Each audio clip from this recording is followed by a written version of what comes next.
A brand new Minecraft update, 1.19.3, officially pre-released this last week, which is why it might be so confusing to learn that 1.19.50 is not only a real update, but it's also likely coming out very soon. In fact, next Tuesday is expected. And so what happened to the 47 updates between these two? Well, the simple answer is that 1.19 is on its third minor update for the Java edition. This is going to include the new creative inventory, whereas Minecraft Bedrock is on its fifth minor update, which is going to include spectator mode. And the reason we know it's coming out very shortly is because 1.19.60 has already started development. So if it's only the fifth minor update, why is it called 0.50? And the answer is that when an update is for all Bedrock platforms, they put a 0 at the end, and so it's really 1.19.50. I'm excited for it, by the way. It's coming out probably on Tuesday. It might take another week after that, but we know it's coming out within the next couple of weeks, and that'll be pretty great. Speaking of pretty great, Mr. T Deep posits that Mojang devs said they won't add a new dimension or something like the Aether until they finish updating the current dimensions. And this is true. However, the last record we had of someone saying that was Jeb in like 2016 or so. It's been 5 years since someone referenced another dimension in any capacity and regarding the current updated dimensions. However, we got a really interesting interview of kingbdogz this last week where he actually confirms two things. One is this regarding the Aether. I would much rather have the opportunity to, do something entirely different. If we were to add a new dimension at some point, I would want it to be different than the Aether, because then otherwise we're just doing the same thing again. And he makes a really interesting point there that because the Aether has already existed as a separate mod for Minecraft, if they were to add it as a future update, they would just be taking a mod and making it part of Minecraft, and that is not as exciting as something brand new and fresh. So if there is going to be a dimension, it's not going to be the Aether, it's going to be something we've not seen before, which is much more exciting. He also spoke a little bit about how the overworld is great and how the Nether is kind of cavernous and has a very different feel, but then he says this about the end. You got the end, which is floating islands, but it doesn't have, in my opinion, enough niches yet to really clarify its true difference from other dimensions, because it's just not filled out enough. And adding a new dimension, if we ever did that, I think we need to really think about what is the purpose of a dimension. Like, why would we add a dimension versus just adding new areas to the overworld that look really, really different, or behave really, really different, or the gameplay is really different? I think a really good example of that last point would be the Deep Dark. It is part of the overworld, but it feels like an entirely different place. This is something I think they could definitely play around with more for updates, and I look forward to seeing what they do with that in the future. Will we just see more updates for the existing dimension? Because you can make the end feel like a different place by making part of it into different biomes. You can make the Nether feel like different places if you had like a big oasis in the middle of it. There are all the sorts of different ways you can change the three dimensions we have. Do we really need a fourth one, or is that just a fun idea? That is a question being directly asked by Mojang right now. By the way, before we move to the next question, because this is Q&A Saturday, the weekly series where I answer your questions, did you know you can subscribe and greater than 99% of house fires happen to people who aren't subscribed to the channel? You also might know that Brick Stoneson asks they should make the Nether roof a proper feature instead of just leaving it as a bug they're afraid to fix. And that is definitely one of my pet peeves personally, the fact that there are so many Java bugs, air quote, that aren't being fixed there, but also they aren't being added to Bedrock because they're technically bugs. I mean, we could just call every cool feature. The new combat is just a bug, really, if you think about it. Faster regeneration, which is so handy and makes Minecraft better. It's just a bug when you think about it. But we did actually hear in that same interview about, their take on bugs as a team, and I thought it was really interesting, so let me play it to you. This is basically a meeting where we, for half an hour, go through all the latest bugs that have come in through Jira, and we assign a priority to them. Sometimes we'll find, a parity bug of and the perspective we have to bring is okay, there's obviously history to why it works one way or the other on the different editions. You have to, first of all, dig up the history of okay, how did it get introduced into the game in general? You need to find the intent, either talking to team members who are still around, like Jens, or you have to go through the change logs and figure out, okay, this is what they intended.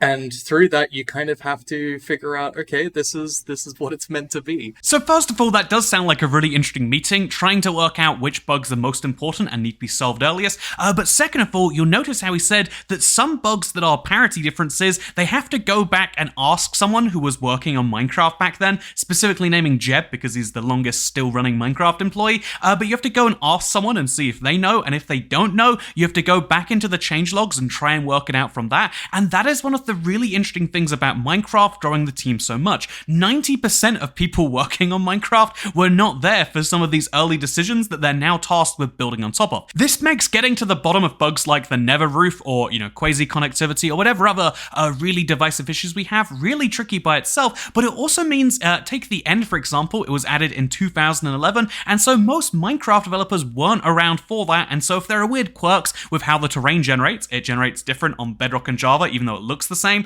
like working out which one is the intentional and which one is better, it's something that could take up a lot of time just in research before you work on the game which you're currently working on. And that's one of the weird technical debts that you have with a team that expands so fast without enough documentation, and now you know one of the weird things of that. Speaking of weird things, by the way, Lloyd Che, for a more lighthearted question, if you're crafting bamboo blocks, which look like this, with 9 bamboo, why is there 16 bamboo in the bamboo block texture? And this is a really good point that that the only way to fix it is clearly to have to use 16 bamboo, which means we need a 4x4 crafting table, or we could use this as the lore explanation. You use your 9 bamboo and you snap them in half, and that's why there's 16 there. How exactly, if they're snapped in half, can they fill up an entire block? Let's not answer that question, and let's move into the next one from Caleb White, because this is my favorite comment of the week. They say, in response to my complaints about, minecart speeds, rather than speeding up minecarts, there should be a warped rail that is crafted with echo shards and triples the speed of the minecart. Yes, this is a much better idea than my idea of just speeding up regular minecarts, because if you do that, you'll technically break people's existing, minecart speed stuff, which is actually a big problem. Like in the same way they will never change the redstone bugs on Java because people build of them,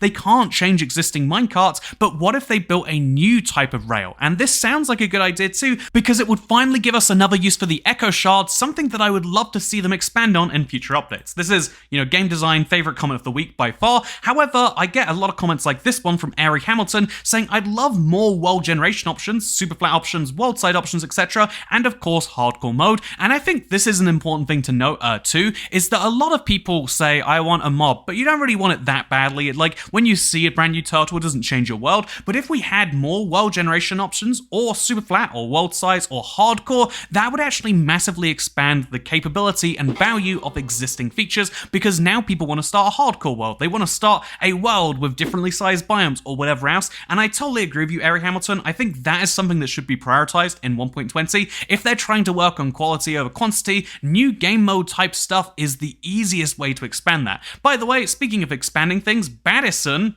by the way, I'm guessing your name is Madison, but you're real bad. I think horses and donkeys should be able to go faster on path blocks so you can make your own trails and roads and it allows them to go faster. This is also a really good idea. This is my favorite suggestion to make horses and donkeys more valuable, because now you'll actually be building paths around your world. It adds theme to the world. It adds a little bit of story, you might say. Could help you do some storytelling. Wow, 1.20 idea is great. I also think honorable mention to this one from Neat Scholar, who says the horse breeding mechanic needs to be totally fixed, because the way it works right now is if you want to get a horse with the ultimate stats, you're better off just trying to tame every single wild horse that you cross path with and test their stats. And that is basically true. You just have to tame a bunch of horses, which is why I had the fun idea, should we do a stream where I just run around the world taming horses to try and get the ultra horse? Rather than doing the whole breeding thing, which I've been putting off for years, I'm just going to go around and tame horses in the wild. Do you think that's a good idea? I think I'm going to do it anyway. Speaking of ideas, I wanted to address 2 small controversies from the last week. This first one is regarding the challenge I did, Bedrock versus Java, and they said that, yeah, it's obviously biased against Java, and this is a real big problem with Java versus Bedrock servers. You're always going to actually have Bedrock players joining a Java server. You can't have Java players join a Bedrock server, which is a weird inequality that can't really be fixed. And also because of that, most Bedrock players, if they're playing on consoles, cannot access a server, and so there'll be more Java players. It's something that's really, really hard to balance, but I do want to do better with that, so thank you for It's Fuds for the suggestion there. But the other one was regarding a Raid Shadow Legends sponsorship. I even had a comment being like, oh, Toycat, you said you wouldn't take their sponsorship years ago, and so why are you doing it now? And I said I wouldn't take a sponsorship from any company if they tell me what to say. I even got one from Established Titles recently for a lot of money, but they said I had to tell people they could become a lord this way, and it's like, well, that's not actually how that works, is it? Also, you don't really own the land, etc., etc. I didn't want to go through that whole thing, and so I didn't do the ad read. The Raid Shadow thing was just play the game for an hour. We reckon when people see you playing it, some of them might want to check it out themselves. All I had to do was play the game. I didn't have to say I liked it. I didn't have to say it was the #1 MMO in the universe with great graphics, etc., etc. And under those conditions, and also because it was a bonus stream where people got to watch an hour of me organizing chests like they apparently wanted, I think that's a win-win personally. Maybe you disagree, and if you do, you can always choose not to watch it. That is a perfectly fine option because, again, the sponsorship is only the second half of that video. And so speaking of second half of the video, Dylan G. Tech says, I disagree with kingbdogz. I think he's shifting blame onto those he made promises to. I'm a pretty new software engineer, but a very experienced one, but whose first project was a long-abandoned Minecraft mod about 9 years ago. There's no reason why making an inferior update should take this long. And then he uses a bunch of estimates to say that, yeah, the thing that can be done in a mod within a month should be doable by 24 professionals working 40 hours a week to get it done in about 14 days. And, honestly, I want to say, first of all, yeah, there is a really good point that there is a huge amount of man-hour going into making Minecraft, and then you don't seem to see that on the other end. And I think there's two easy explanations for this. One is that obviously they can't work 40 hours a week just on Minecraft. They have to go to various meetings to work out what they're adding, and then they have to document what they've done and put it on changelogs, etc., etc., etc. I do think there is a really good point in there, and you'll see that, they mention at the very bottom here that many giant corporations have just workers who do not work very often, and it's a damning point, but it's a very real one. I mean, even whatever you think about the Twitter situation, the guy in charge, that certain billionaire, he fired half the workforce on day one, and then he fired another 77%, I want to say, within a couple of weeks of joining, and Twitter still works just fine. It's rolling out the same number of new features that it was before. Obviously, there are some things that must have fallen with that, but it hasn't dropped productivity by 80 or 90% as you'd guess, because there are a lot of employees in every organization that add not very much to the finished product. They might do great things internally or in terms of meeting various, goals and things that make employees happy, but they're not doing great things for the company or for the end users. And whether that's true to Minecraft, I genuinely cannot comment. I think even Microsoft managers who are in, even people who run the company might not really know what all these employees do and just kind of assume that it's good. And ultimately, yeah, when Minecraft is bringing in billions of dollars with a B, you can probably feel free to spend, dozens of millions a year on employees and just know that, they all get something done. Is that the best way for an organization to run? Is that the most efficient allocation of capital? Is a much different question that I'm far underqualified to answer in this video, but I do have to say, yeah, the base problem though is a real one. I would, to use my own example, I make videos here, and the videos, they take more and more time recently. I hope you've noticed the increase in quality, but it means that, so as well as all the things I do for the video, coming up with the ideas and making the brief, turning that into something that can be turned into an actual video, then I need to have someone who does the editing, because I just suck at editing, I'm not good at it, and I hate it, so I have an editor, right? But then if I have someone who does thumbnails, and I have someone who builds the worlds, having 3 separate people do all of those things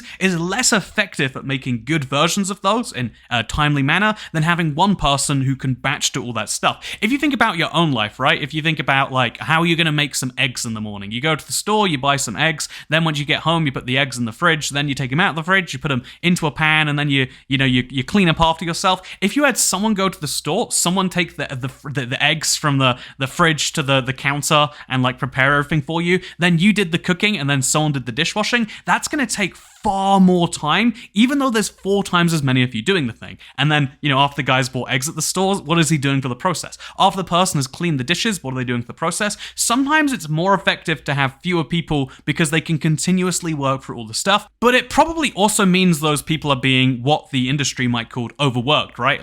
You want to have a relaxed work-life balance and you want to be able to focus on other things, but if you need to get these eggs done by the end of today, then you need to be thinking okay, I'm going to the store, then when I get to the store, I'm going to go do do this and I'm going to do that and I'm going to do that, and you try and save time and do all this stuff, it means you work harder, and that can be overwork, that can be the right amount. That is the actual debate about these big tech companies, right? Is should you have so many employees and have them all be working kind of casually, or should you have people that are doing grueling 80-hour weeks that no one wants to do just to make a cheaper, a better end product for the end user that's cheaper for the owners? The answer is, well, they both sound pretty terrible, don't they? And that is the interesting world that we live in. Speaking of a terrible, interesting world we live in, I've got just one more comment today. It's from I Am Jake Trimble saying, fake degrees, this is a hill I'll choose to die on. And I feel like I must have responded to this before, but I want to say it's the dumbest thing when people say 0 to 100 is really good scale for temperature. 0 is so cold, and 100 isn't even as hot as some people like it. So no, it's not a very good scale for temperature. Also, you can divide degrees by, if you're really that picky between 23 and 24 degrees, which no one is, by the way. It's 17 degrees in Las Vegas right now. I don't need to know if it's 17.3 or 17.5. Even if it was 18, it wouldn't make a difference to the fact that I'm going to wear a t-shirt. Like, you could really do like every other degree or every fifth degree, and it would give you the same amount of useful information. Needing to know whether it's 65 or 66 is a useless thing for the vast majority of humans. And if you think it's true that having more granular units work, they use the example of, that back wall is 0.0037 miles. Do you know miles are actually longer than kilometers? Therefore, you should use kilometers because they're a smaller unit of measurement. Or are you actually just liking the thing that you already know? That's probably what it is, isn't it? Anyway, I hope you all enjoyed this video. It was recorded just before yesterday's stream. I don't know how that went as this is going. It probably went really well, I'm guessing. And so as this video goes live, I'm probably going to be taking a flight home or something. It's going to be an interesting time. Happy Thanksgiving weekend. That's a thing, right? That's how... See, I know American traditions. You talk about how good Fahrenheit is, even though it's not, and you say Thanksgiving as if it's a real holiday and not just an opportunity to eat a lot of food. But you know what? I like eating a lot of food. So thank you for watching, and I'll see you next time. Goodbye.